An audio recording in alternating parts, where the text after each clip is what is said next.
Okay, it's nice to meet you, first of all. Nice to meet Thanks you. for doing this. We really appreciate this. I know you're a nationally renowned author, and I think there's 43 books that you've written. I think that's Right. the last count. That's correct.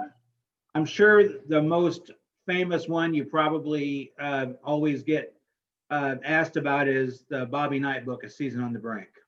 Season on the Brink and A Good Walk Spoiled, my first golf book, which actually ended up outselling Season on the Brink, believe it or not, because it sold so much internationally. But certainly Season on the Brink was my first book back in 1986. And as I've always said, it was the book that allowed me to continue to write the books that I've been writing for the last 34 years. So that's why I will always be grateful to Bob Knight, no matter what he says about me or no matter what he does to other people, none of which I condone, but I'm still grateful to him for that. Now, what was it like following Bob Knight around for a year? I mean, I started the media circus thing after Bob Knight stopped coaching, so I never got to be involved in a Bob Knight press conference, but I've seen many of them, and it was always an adventure, it seemed. But just what was it like following him around? Yeah, well, the two words I've always used, Jim, are fascinating and exhausting. That's sort of where the title of the book came from. Indiana was in Minneapolis. They had lost very badly on a Thursday night at Iowa and flew in the middle of a snowstorm. It was not a fun flight, to say the least. We skidded off the runway the first time we tried to take off. Arrived in Minneapolis maybe 2 a.m. Then there was a couple more hours of looking at tape because Knight would never just go to bed after a win or a loss. And the next morning, Sid Hartman, who I'm sure's name is familiar to you, Oh, yeah. who passed away recently and was a good friend of Knight's, walked in during breakfast. Everybody was a little bleary-eyed after maybe 4 hours of sleep. And Knight wasn't speaking to anybody. He was angry at the world. And Sid understood that, said nothing. And as we were walking out, he turned to me, figuring I was the most likely person to be able to speak, and said, "So what are you going to do all day in the snow here in Minneapolis?" And I said, "Sid, I'm going to do what I do every day. I'm going to follow Knight around." And Knight was about 5 feet in front of us. And he whirled around, came back, pointed his finger in my chest and said, "Don't you ever call me Knight. You can call me Bob, you can call me Coach, but you're 29 years old. You don't call me Knight." And it's funny because you might remember the incident that got him fired was a student saying to him, "How's it going, Knight?" Walking past him, and Bob went crazy over the kid calling him Knight. Now, I wasn't speaking to him. I was speaking to Sid, but that didn't matter. He was mad at the world. So I had learned, this was early February, and I knew by then that to start an argument with him in front of his coaches was never a good idea. If I wanted to disagree with him, I did it in private. So I just said, "I'll see you at practice." And I walked out and I walked into the snow. And as I was walking around, I was really angry because I was tired and I didn't think I'd done anything to deserve being yelled at. And I thought to myself, every day we're on the brink of some disaster. Doesn't matter win, doesn't matter lose, doesn't matter good practice, bad practice, always on the brink of something. And that's where the title came from, Season on the Brink. So it was an exhausting experience. I remember singing in my car on the way home from Indiana because I was going home. But writing the book was a joy because Bob had given me so much access that it was pretty hard to screw it up. John Feinstein is our guest on the special edition of the Jim and Prim Show. John, I'd like to introduce the second half of the Jim and Prim Show, Jeff Primmer, who's standing behind me. And I think Jeff has maybe a question or two he'd like to ask you as well. Jeff, good morning. Hi, John. Pleasure and honor to meet you. I've read Season on the Brink probably 24 times. And the two questions I have is, one of the incidents that sticks out to me is that before the Notre Dame game, Digger Phelps is in Knight's office. Digger in the locker to the nines, and Bobby Knight was naked. Yep. What was that all about? Well, what had happened was there had been some kind of miscommunication, and there were two different groups of referees in the building. There were 6 refs in the building. One assigned by the Big Ten, the other assigned, I think, by the ACC, because, you know, Notre Dame was an independent at the time, and so they got their refs from different places. And there'd been some miscommunication. The Big Ten thought they were assigning the refs. Notre Dame thought they were assigning the refs. So Bob Knight sent one of his assistants to the Notre Dame locker room to get Digger. And Digger was dressed in his three-piece suit, as he always was, and with the carnation. And Bob had just come out. Bob was trying to lose weight at the time, and he was obsessed with taking a steam before games. And he had just come out of the steam, and he was sitting in his chair, buck naked, when Digger walked in. And they discussed the issue with the referees. I don't even remember anymore what they agreed to do. I think the Big Ten refs worked the game. And then Digger went back to his locker room. And after that, Bob started to get dressed, thank God. And no one really mentioned it. They just kind of rolled on with the situation. You weren't standing there. I was standing there. So were the Indiana assistants. But it wasn't one of those deals where you were going to say, "Hey, Bob, by the way, you're naked." You just kind of waited for the scene to play out, which of course it did. Right.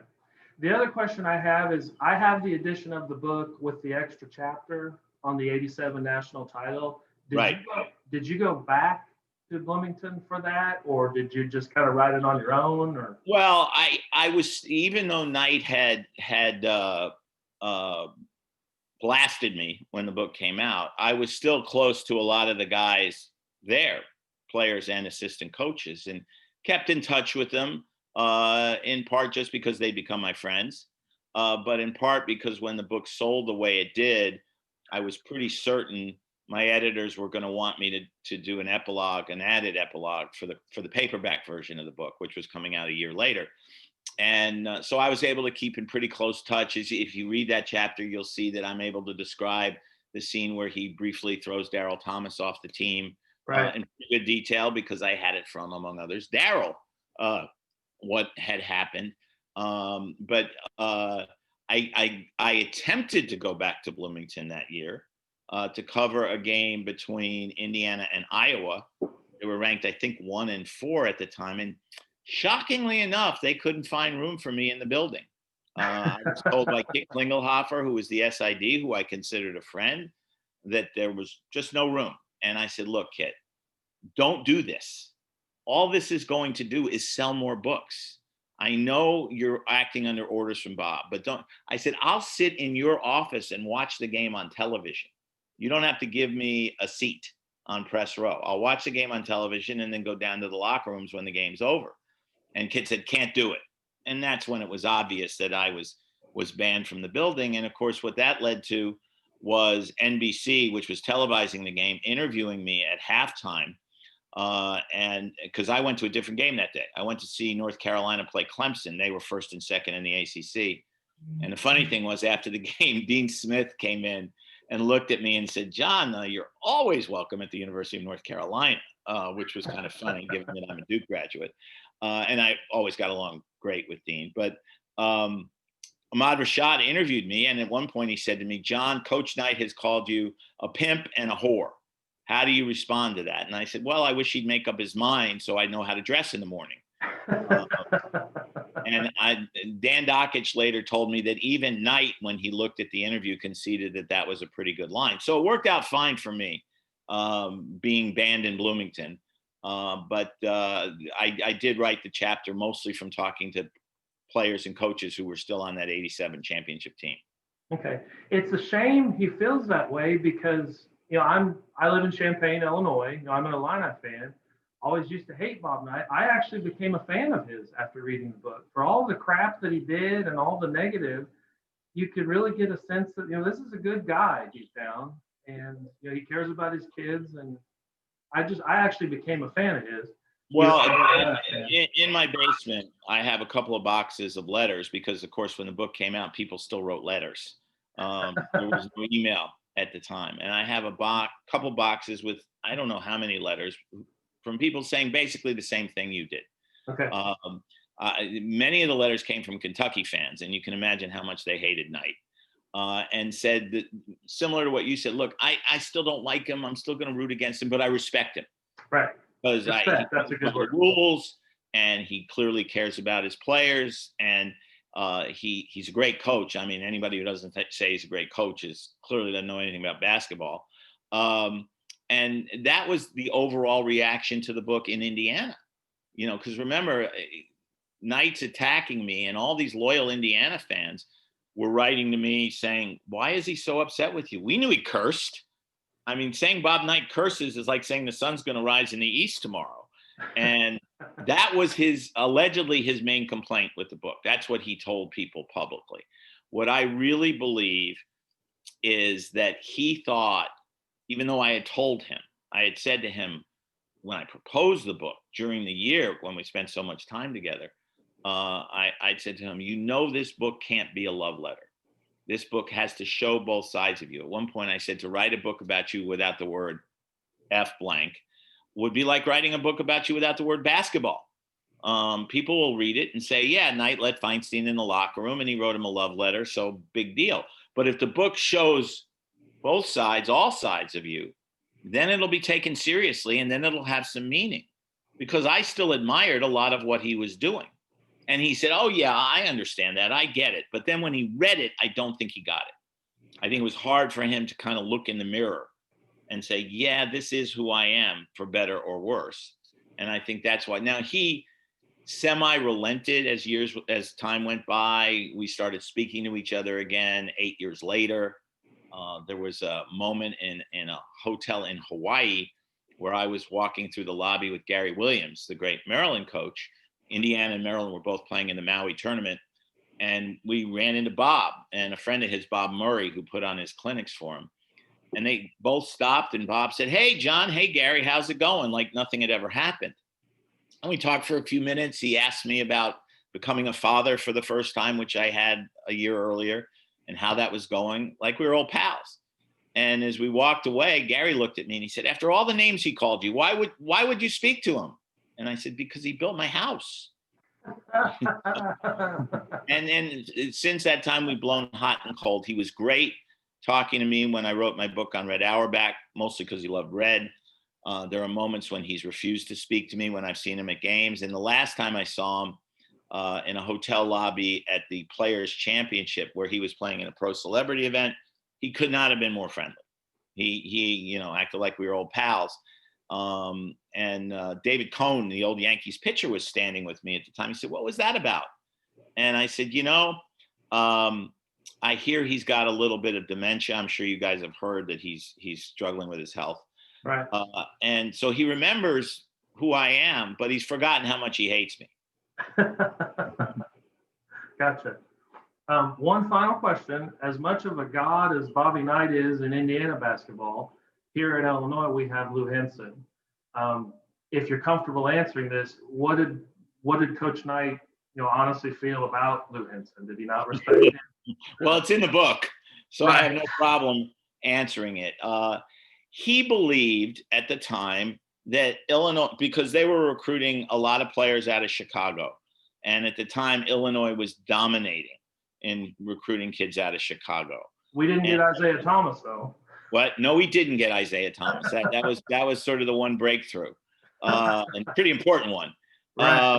But Bob believed that Jimmy Collins, who recently passed away, was dealing with the high school coaches in Chicago.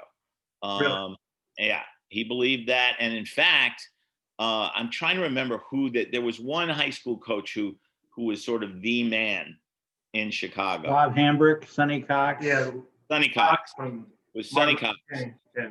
And Joby Wright, who was the number one recruiter for Indiana, wanted to sort of reconnect Knight to Sonny Cox.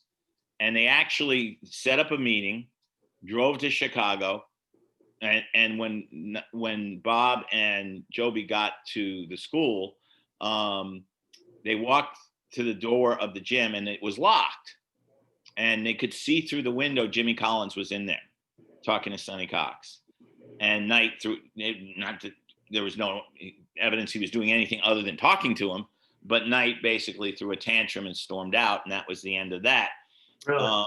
Yeah. Now, Knight liked to say really mean things about people. I mean, lots of people.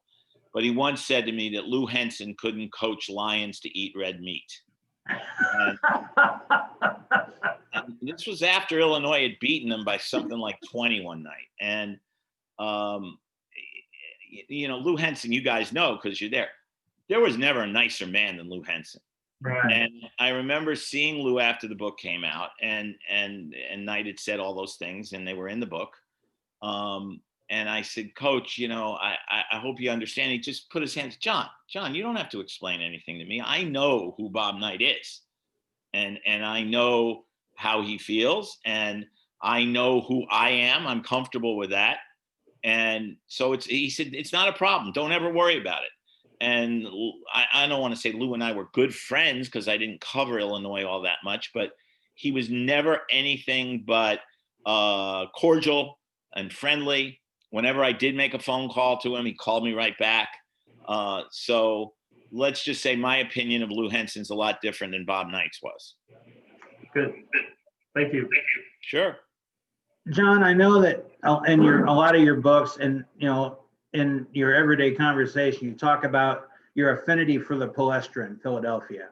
Yeah.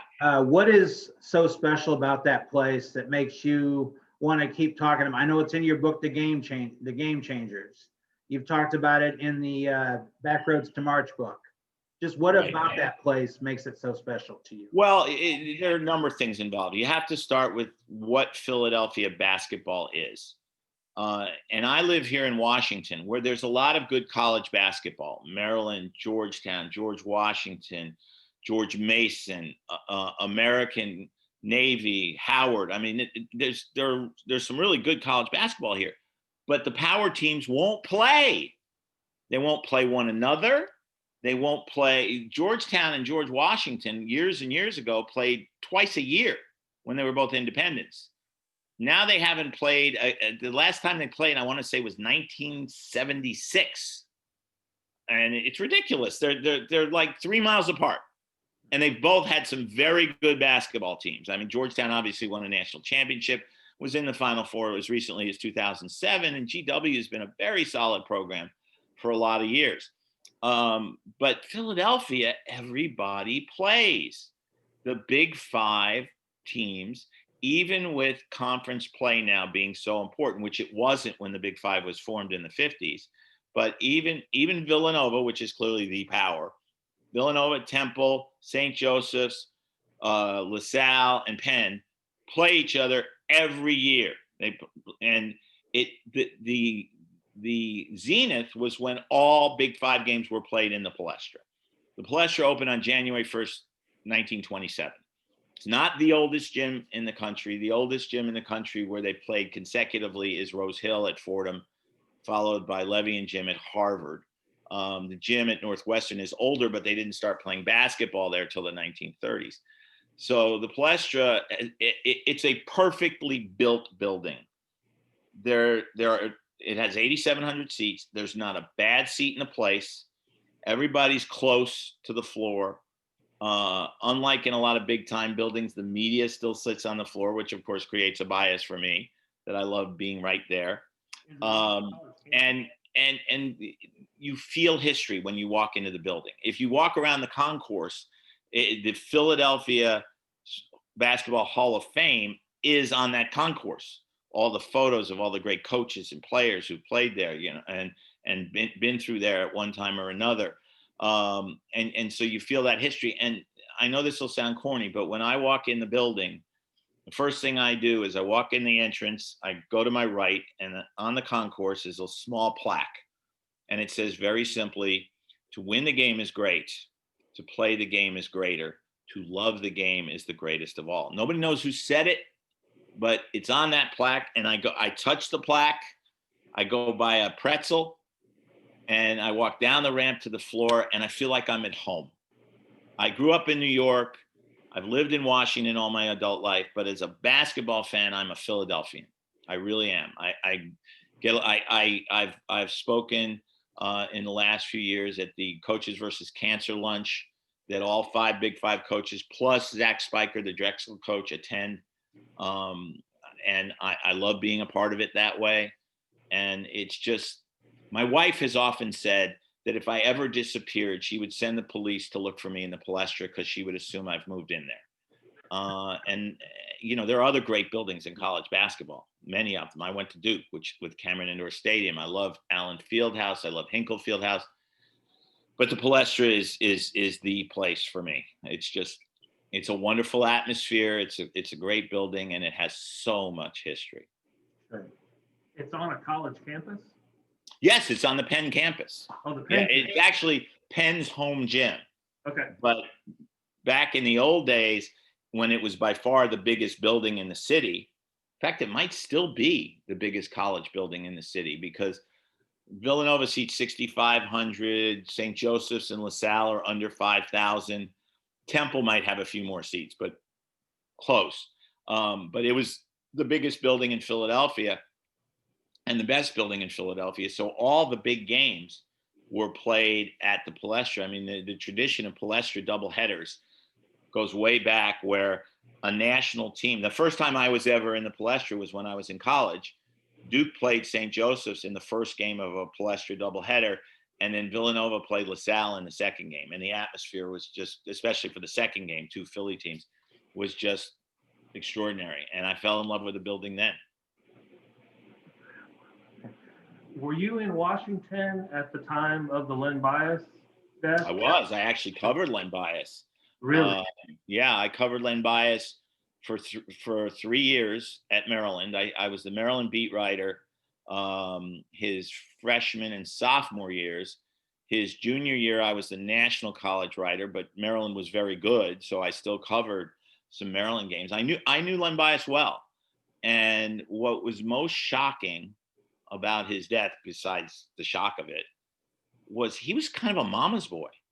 I mean, he would go home on weekends. He's from DC, from Hyattsville, Maryland, but he would go home on weekends, and his mom would do his laundry, during the off season when he wasn't playing.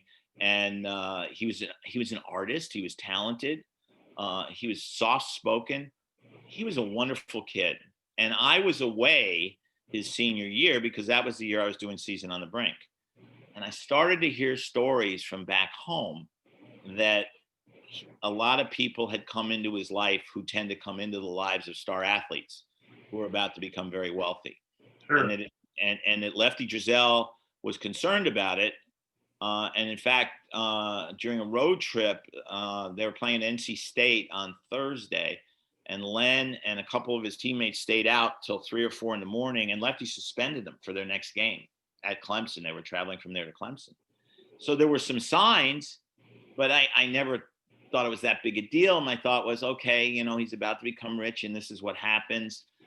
And I was actually in London getting ready to cover Wimbledon. And I had just filed a story on Boris Becker. It was the Thursday before Wimbledon began. And in those days, I had to call into the office to confirm that the story had arrived, because it was hit and miss from overseas. And the woman who was the assistant on the sports desk, Barbara Lupica, actually she is related to Mike Lupica, she's a cousin, answered the phone and put me on hold. And she knew I was calling from London. And in those days, it was very expensive to call overseas. And when she came back on the line, I said, Barbara, what are you doing? I'm calling from London. What in the world's going on? And she said, John, I'm really sorry, but we just got word that Len Bias died this morning. Oh, boy. And it was one of those, moments that you never forget. And I said, what are you talking about? Len Bias died this morning. What happened? And she said they didn't know. And of course, we later found out it was a cocaine overdose. And there's tragedy every day in the world. But when I think of who Len Bias was, and then his younger brother was killed in a drive-by shooting a few years later, and what his mother has gone through, and what Len might have become. And of course, years later, I became close to Red Auerbach and did a book with Red, and he never got over Len Bias's death, because the Celtics, remember, had just won the championship. Red had made one of his genius trades to get the number 2 pick in the draft, taking Bias, and he was thinking he's adding Bias to Larry Bird, Kevin McHale, and Robert Parrish. How good would the Celtics have been for the next 5 years with that group. And of course, it never happened. And the Celtics didn't win another championship until 2010. Right, we might not have had to live through the Pistons bad boys era. Might have been very different. You're right. Right. John, Jeff mentioned we're Illinois fans in this part of the country, and recently, obviously, Lovie Smith was relieved of his duties as head coach. You had done a lengthy interview with Lovie for an upcoming, or for a book that you were doing on somebody. Right. What do you know about the new coach, Brett Bielema? I mean, I know you follow college football a little bit. You talk about the Army-Navy game as being a passionate one to you. You try to attend it every year. But what do you know about Brett Bielema as the new Illinois coach, and what do you think he can bring to the Illinois program? Well, first of all, let me say that I was disappointed when Lovie got fired, and you and I have discussed this, Jim, but because I have so much respect for him as a person. And I'm working on a book on race in sports, and Lovie was one of the people one of many people I've spoken to. You guys are probably aware, he got fired by the Bears after going 10-6. How often does an NFL coach get fired after going 10-6?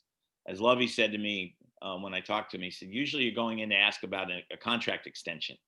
And he'd been in the Super Bowl just a couple of years earlier. Now, his record at Illinois obviously wasn't nearly as good. I thought they were on the right track last year when they won 6 games and got to a bowl and upset Wisconsin when Wisconsin was undefeated. I wrote a column about that at the time. So I was very disappointed with Lovie getting fired. Now, that being said, I was also very relieved when Illinois didn't pursue Jeff Monken, the Army coach, who's done an extraordinary job turning the program around there, who's from Illinois, and who might have been a great hire for them and might have been tempted. He loves it at Army, but going back to his home state, Big Ten, he might have been tempted. They chose to go after Brett Bielema, who is certainly a proven coach in the Big Ten. He had a great record at Wisconsin, averaged just under 10 wins a year. I was baffled when he left to go to Arkansas, to be honest. I know it's the SEC, but the Big Ten's pretty darn good too. And he was cranking out 9-10 wins a year. I'm assuming he got more money there, and it didn't work out. It was a thing with not having enough money in the assistant coach pool at Wisconsin. There was something between him and Barry Alvarez, who he replaced as well. And it's interesting because he was Barry Alvarez's handpicked successor. Mm-hmm. After Barry Alvarez is the guy who built that program. So again, it obviously didn't go as well at Arkansas. I'm not sure there's a tougher division in sports at any level than the SEC West. And it was especially tough during the years that he was there. It seemed like everybody was good. So coming back to the Big Ten, to the style of ball that they play in the Big Ten, the pound it kind of football, I would expect Brett Bielema to have success. Now, it might take a while to build Illinois to where Illinois people want it to be. But what I will say about that is I'm often interested when coaches get fired, because it isn't because they forget how to coach. I don't think Brett Bielema forgot how to coach when he was at Arkansas. I'm not close enough to that program to know what went wrong, but something went wrong. Right. And now he gets a fresh start at Illinois, and we'll just see what happens. Based on his Big Ten track record, he should do well. Exactly. Well, I've got 2 more topics real quick, then we'll let you go. I want you to talk a few minutes about your new venture called Storytime. You've been talking about that on Twitter. Thank you for asking. When the pandemic started, a number of my Twitter followers, the ones who like me, wrote and said, we're all cooped up here day after day. How would you feel about each day just telling a story on Twitter from your career, one that hasn't been in a book somewhere? And I thought, sure, why not? I'm cooped up too. So I started writing this anecdote of the day, and it would, 280 characters is one tweet. And my anecdotes would run probably around 1,000 characters, 3 or 4 tweets. I had to learn to connect them. That wasn't very easy for me. given my technological wisdom. But I started doing it, and the response was overwhelmingly positive. And a number of my colleagues said, you should go further with this. You should take this a step further. And a good friend of mine named Chris Ryan, who is far more technologically able than I am, suggested to me doing the anecdotes on video. And we came up with the name Storytime. Not that clever, but whatever. And basically Storytime is me sitting in front of the fireplace here in my office. One of the reasons I bought this house was because it has a fireplace in the office. And just telling stories from my career. The one that went up yesterday, for example, is about the time my good friend Leslie Visser tried to kill me. She tried to run me over as we were leaving a Notre Dame Michigan game together. We were traveling in the same car. We were flying to Chicago for an NFL game the next day. We were both National College football reporters at the time. Me for the Post, her for the Boston Globe, and we'd had this huge fight the night before. I won't bore you with details, but I was over it. She wasn't. And when I came downstairs in the elevator, they let you pull your car right up to the elevator in those days after games. Here she comes. She went to get the car. I had to write 2 stories. She only had to write 1. And here she comes in the car. And I realized just in time that she wasn't going to stop. And I said to her afterwards, "What are you doing?" And she said, "I just hate you so much." And then we made up, fortunately, before she got another chance to kill me. But she readily admits she tried to kill me that day. And it's stories like that aren't necessarily news. I tell a lot of stories from my experiences with Lefty Driesell, with Bob Knight, with Tiger Woods, Mike Krzyzewski, people I've dealt with through the years. Stories that weren't necessarily part of a book.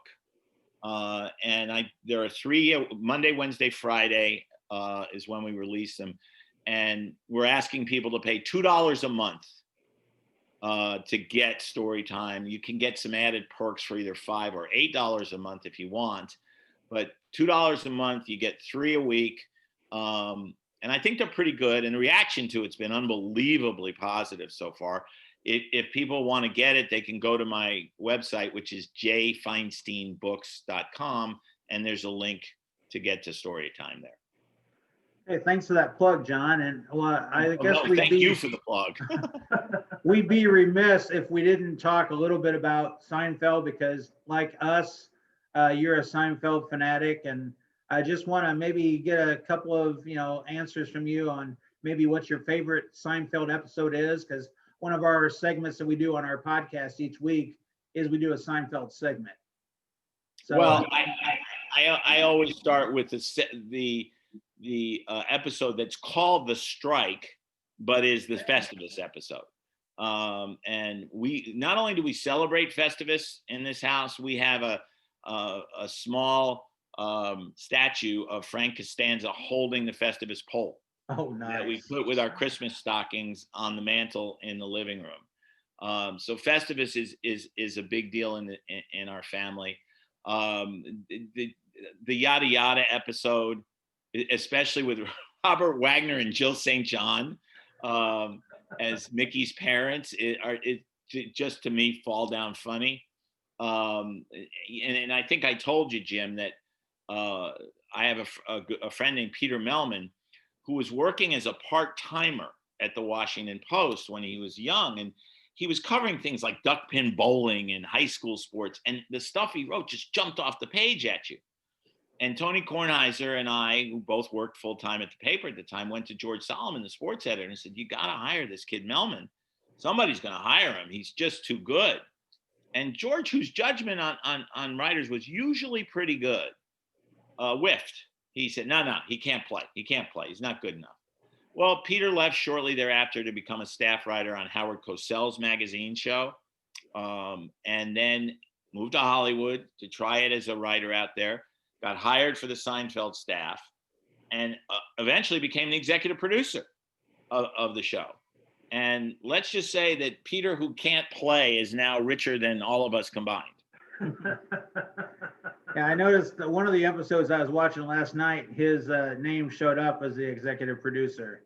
Yeah, the last 2 or 3 years, he was the executive producer of the show, and of course, since you were watching last night, I could have been watching last night since it's rerun like 9,000 times a year. He shares in the money that comes in as a result. So Peter's doing just fine. So when he wrote a script, did Jerry like follow it to the word, or did Seinfeld kind of? I have no idea, honestly. I've never asked him that question. Okay. Obviously, from what I've gathered, I don't think any script got on the air without Jerry's approval. Okay. And so when he was if you see some of the earlier episodes he was involved in, it says written by Peter Melman, or maybe written by Peter Melman and someone else. Frequently people co-wrote scripts, but obviously they liked him. They hired him, they put his stuff on the air, and then eventually made him the executive producer. And Larry David must have thought a lot of him to put him in that position. And it's no shock to me. As I said, the guy could write about duck pin bowling and make you read it. Well, I know Seinfeld hasn't been on the air in over 20 years, but it's still, fresh in our minds. We constantly quote episodes whenever we see each other. When we're not doing the podcast, we'll talk about episodes and, how they relate to real life. And Jeff's neighbor is a huge Seinfeld fan too. So we'll all just kind of, a lot of people don't get the show because, my family, they don't like the show. But even if I've seen an episode 150, 200 times, if it's on, I'll watch it. Yeah, there were some episodes early on, as with almost any show, before they really hit their stride, that were hit and miss. But as the show got older, it just got better because the writers became more comfortable, I think, with the characters and who they were. But I think what's amazing is the number of things that, like you said, we all quote, like, if I don't want to finish the sentence, I'll just go yada yada. And of course, Festivus. And there's so many other things that are part of the vernacular, really. Then not that there's anything wrong with it. That come from Seinfeld. Yeah. Can you imagine if the show was on today, all the trouble George would get into at work with an inappropriate website or a text that he shouldn't have sent, and Kramer trying to figure out an iPhone and all that? Yeah, no, my guess is Kramer would drop the iPhone and end up being in contact with Martians or something like that. He was, again, I'm no expert on comedy, but to me, Kramer was the later generation male version of Lucille Ball with physical comedy. Right. And his falls and things like that were just literally fall down funny.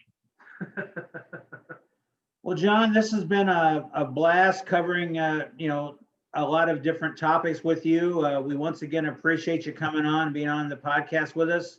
John Feinstein, you can find his books at jfeinsteinbooks.com, and also follow him on Twitter at John J. Feinstein Books.